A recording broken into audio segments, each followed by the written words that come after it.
Bueno, buenos días. Estamos con una actividad del programa del Peronismo en los Archivos de la Universidad Nacional 3 de Febrero. Este programa se ha iniciado con actividades presenciales y ha tenido continuidad en acciones de tipo virtual. En esta oportunidad estamos con la presentación del archivo intermedio a cargo de el magíster Andrés Linares, que nos va a llevar un recorrido a partir del material existente en el archivo intermedio sobre documentación referida al peronismo. Bueno, Andrés, entonces comenzamos con tu presentación. muy bien. Eh, en primer lugar, lo que yo querría comentarles para, bueno, toda la gente que está interesada en el tema, en la investigación histórica y demás, eh, es que los archivos tienen una lógica distinta a la de los investigadores y las investigadoras, ¿no? Con lo cual, yo voy a presentar algunos fondos que podrían tener información sobre peronismo, pero contextualizando esto un poco en qué puede encontrarse un investigador, una investigadora en un archivo y el porqué de esa lógica para que le sea más fructífera la visita. Entonces, me avisan si la pantalla algún problema con el compartido. En principio, saber, la gente que viene a investigar, que los archivos tenemos una triple función. Por un lado, colaborar con el conocimiento de la historia, la construcción de la historiografía y demás, que es el objeto en todo caso de este encuentro, pero también fuertemente colabora con la memoria institucional y con el ejercicio de derechos individuales y colectivos. Esto no hay que perderlo de vista porque no están los archivos solo mirando los deseos, intereses, necesidades de los historiadores, las historiadoras, sino que tenemos como esa triple función. Por otro lado, y esto sí quizás es más importante para entender cómo funcionan los archivos y que las investigaciones sean más fructíferas, los tres principios básicos que rigen la disciplina son el principio de procedencia, orden original e integridad de los fondos. Esto traducido rápidamente con otro sentido es, por el principio de procedencia, no se mezclan fondos de distintas procedencias. Consejo Nacional de Educación estará por un lado, Ministerio de Educación estará por otro, Ministerio de Interior estará por otro, no se mezclan bajo ningún criterio. Un principio de orden original, que es que los documentos se conservan tal y como el productor o como la procedencia los ha ordenado, no alteramos el orden porque a nosotros nos parezca mejor uno u otro. Y el principio de integridad de los fondos, no sacamos pedacitos de fondos por criterios temáticos, geográficos, cronológicos o lo que fuera. Los fondos documentales, que es la documentación producida por una organización o persona en ejercicio de sus funciones, se conserva toda junta.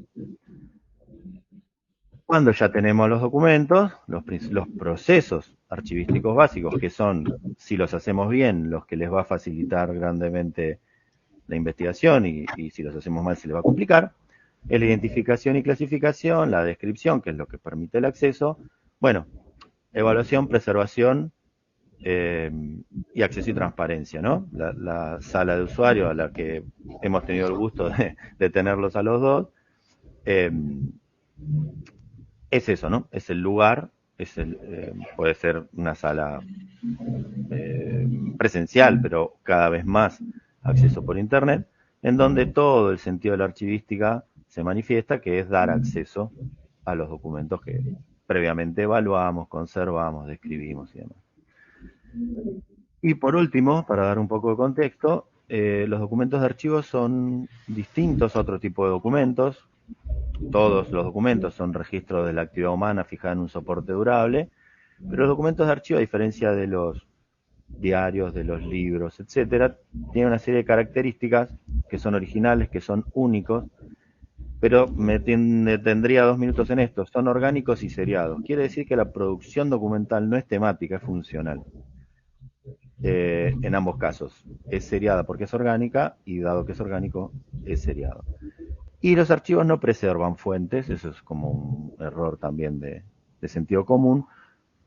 Los documentos son fuentes en el momento en que la investigadora las trabaja y los transforma en fuentes.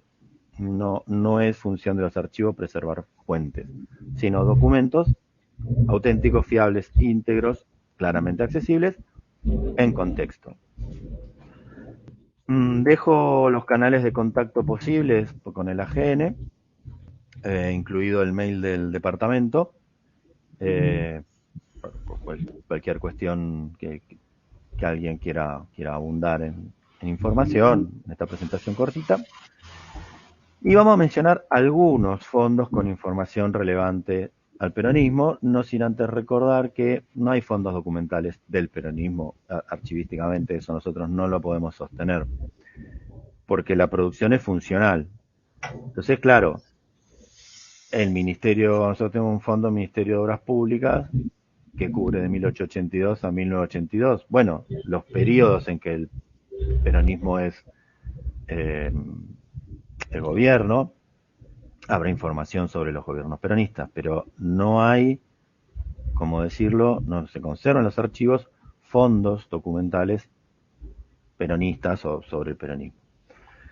Sin embargo, acá por lo menos están listados, más allá de los varios etcéteras que pueda haber, algunos fondos que son particularmente interesantes o que tienen particularmente mucha información sobre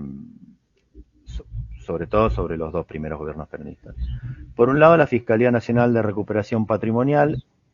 Las fechas pueden llamar a confusión, las fechas 56-58 tiene que ver con la fecha de funcionamiento de esta fiscalía, que básicamente es la que representa al Estado, en ese momento a la Revolución Libertadora, en los juicios por la eventual recuperación patrimonial de los bienes que, cito, el tirano depuesto habría robado estando en el gobierno. ¿Cuál es la importancia de este fondo? Es que como la Comisión Nacional de Investigaciones, básicamente de oficio o por denuncias, secuestraba documentos, tanto sea de organismos públicos, no sé, Ministerio de Economía, como de personalidades muy reconocidas del régimen. Hay una comisión sobre Apple, hay una comisión sobre Borlenghi. Básicamente, más allá de que los expedientes de la Fiscalía tengan esas fechas, lo que hay adentro de los expedientes son documentos, mucha documentación del periodo 1946-1955. Variopinto de lo que se les ocurra, dependiendo la persona o el ministerio investigado, o la secretaría investigada. Después está la secretaría o ministerio, en algún momento fue secretaría en otro ministerio de asuntos técnicos, que básicamente tenía por función la ejecución del primer plan quinquenal y la planificación del segundo plan quinquenal.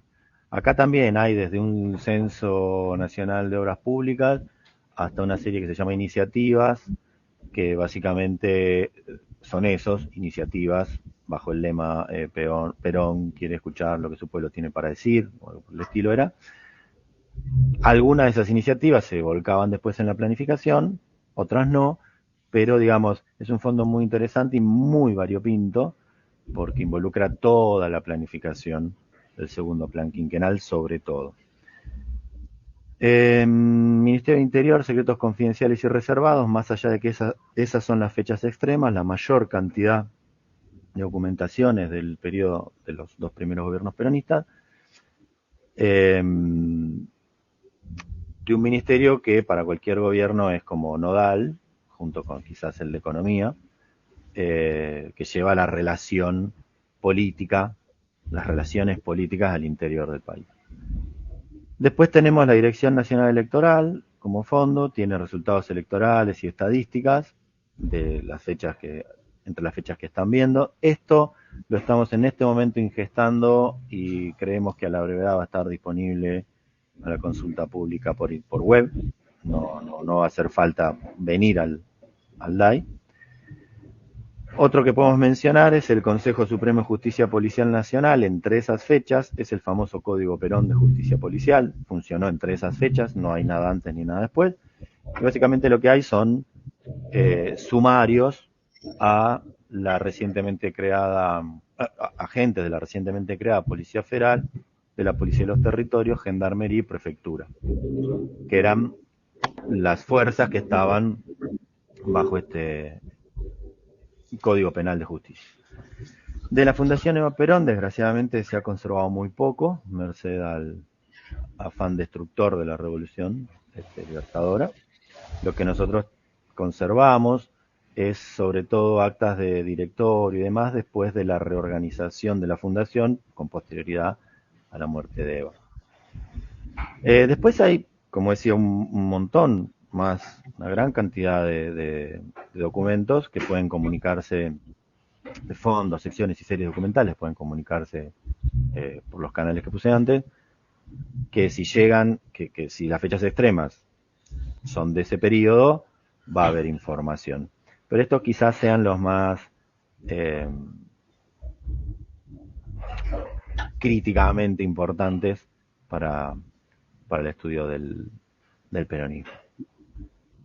Andrés, ¿y de estos archivos podrías decirnos cuáles están en papel y cuáles digitalizados? Porque, por ejemplo, los archivos de la DINE, esos están digitalizados. La DINE Me está comentás que... Sí, la DINE, voy a dejar de presentar si los puedo ver.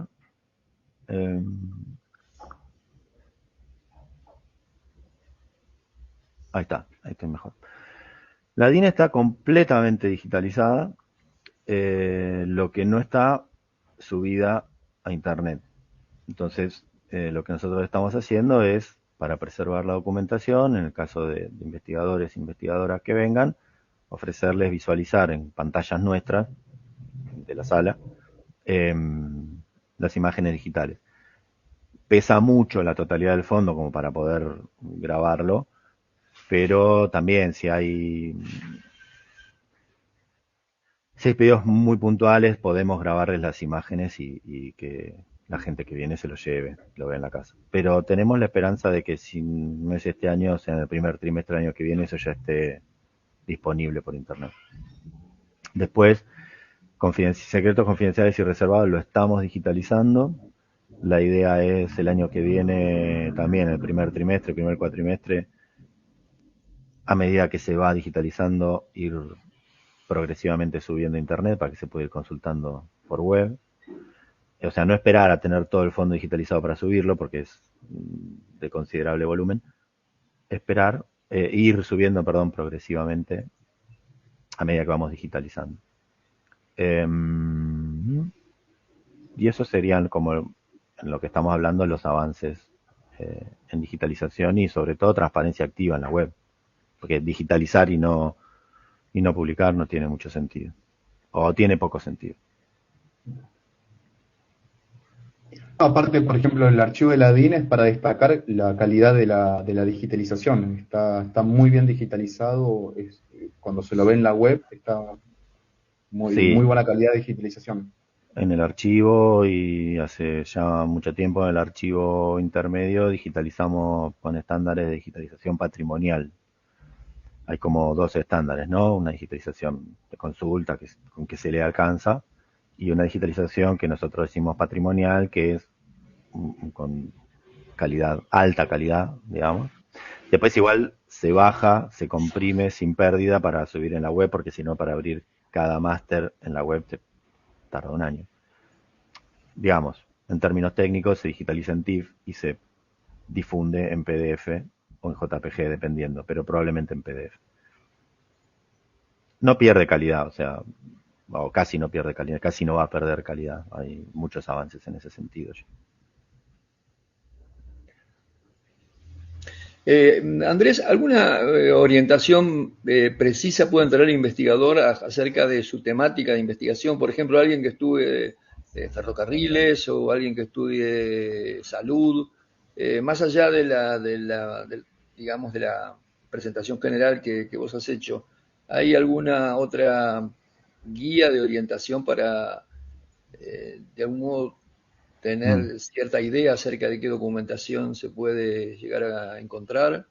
Bueno, en los contactos que yo les ponía, el Archivo Generación está hace un par de años unificando su estado de fondos, Esto quiere decir que la totalidad de la documentación conservada por el Archivo General de la Nación, con un mínimo de indicaciones, de fechas, volumen, etcétera, está en la web o va a estar en la web. Luego, mientras ese proceso se desarrolla, lo que pueden es contactarse, por lo menos para la documentación que tiene el departamento, al mail del departamento, porque estamos en ese proceso, pero no está todavía totalmente volcado a la web como a la totalidad. Y después hay un apartado que es las referencias que uno puede dar de lo que no está en el Archivo General de la Nación, pero sobre todo el Departamento de Archivo Intermedio, por su trabajo con el resto de la Administración Pública, podemos conocer y derivar a otros archivos. El caso de ferrocarriles es claro. Economía, relaciones exteriores son los más conocidos. Las Fuerzas Armadas. ¿Y qué otros materiales también tienen ese detalle más preciso? Las iniciativas, por ejemplo. Secreto, confidenciales y reservado está descrito en la máxima granularidad. No, ¿Y hay qué tipo de información habría? Cuestiones del Ministerio del Interior, desde informes de la Policía de los Territorios, pasando por cuestiones que hacen al Ministerio del Interior, a la función del Ministerio del Interior. Relaciones políticas con la provincia / control social, ¿no? ¿Y hay descripción de ese fondo? Sí, ese es el que está más descripto de todo. Ajá. Está puntillosamente descrito y está en proceso de digitalización. Bárbaro. Que bueno, hay un montón. Para 20 minutos es un montón. Que tenemos para ofrecerles. Las esperamos cuando quieran y ahí vemos cómo referenciarles, cómo darles asistencia para la consulta y tengamos nosotros o tengamos conocimiento de otro lugar donde les pueda servir. Bárbaro, Andrés, muchas gracias y por intermedio tuyo, gracias al Departamento de Archivo Intermedio. Les voy a decir, muy contentos, muy contentas. Bueno, y gracias a ustedes por todo el trabajo. Bueno, gracias, también lo voy a transmitir.